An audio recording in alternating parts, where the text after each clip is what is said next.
Climate change has become one of the most defining issues of our time.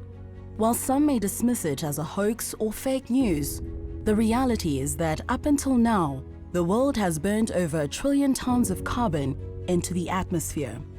Scientists believe we have just over a decade to make the necessary changes if we want to protect our environment and our world as we know it. It's 2019.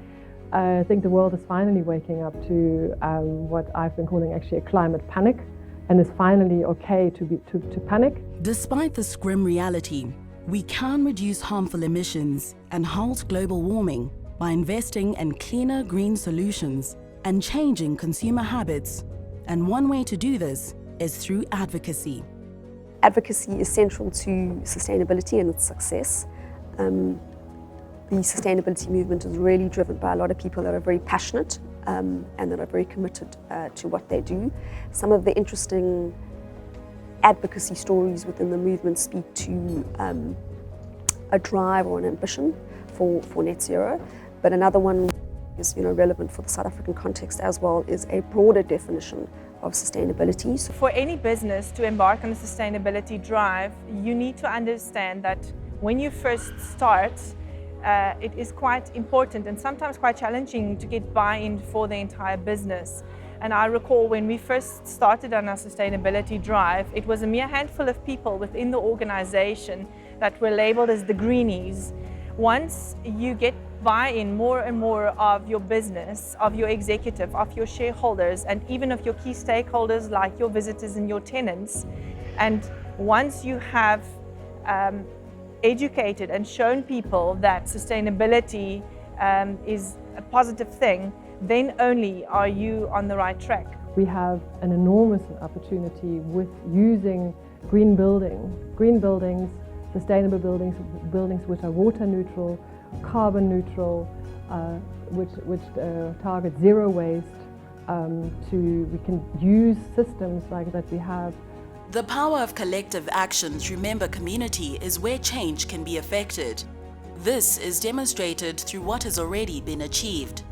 The built environment is responsible for 1 ton of carbon produced by people, causing serious impacts on freshwater consumption, waste generation, and loss of biodiversity. One of our focus areas is advocacy, and it is something that we do strive for and to try and get, for example, government to get on board with things. But obviously in South Africa we've got these different levels of government.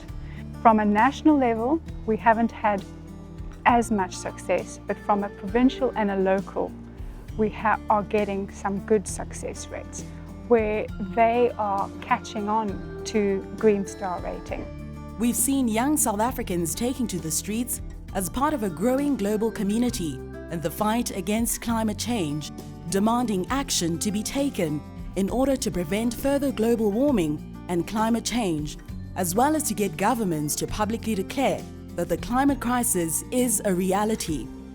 The Gbcsa aims to accelerate the development and adoption of best green building practices so that all buildings are designed, built and operated in an environmentally sustainable way. The green movement, if I may refer to it as that broadly, has reached a snowballing effect.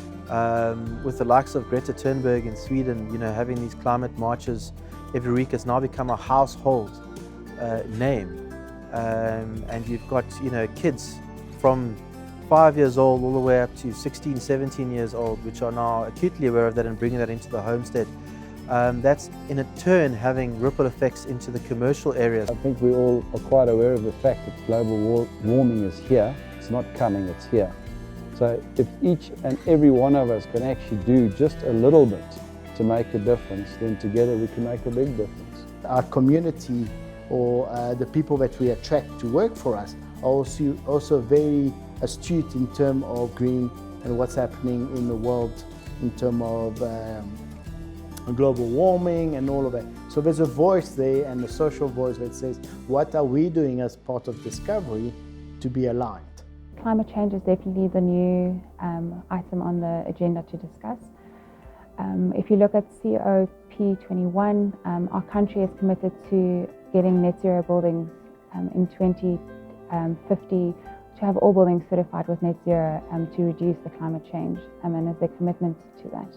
I think every individual life can make a difference, and every project building can make a difference. If we are committed, we can still have the problem solved in terms of climate change. For the V&A waterfront, it is important to go green and to remain and uphold our sustainability standards. When you look at sustainability, it does not only look at environmental aspects or just at people or just the economy, it looks at all three. And once you understand that there's a circular economy and that everything goes hand in hand, it becomes quite easy to embed that in just your business strategy. For the V&A waterfront, we've made sure that sustainability forms the basis and the foundation of everything that we do. So whether we develop new buildings, whether we engage with new tenants, when we host events on the property, and when we just invite Cape Townians to the site, we make sure that we have responsibility towards the environment that we need to uphold. And that is why we've decided to make sustainability part of our core. Green buildings present the lowest cost opportunity for climate change abatement, whilst making good business sense and being better for people.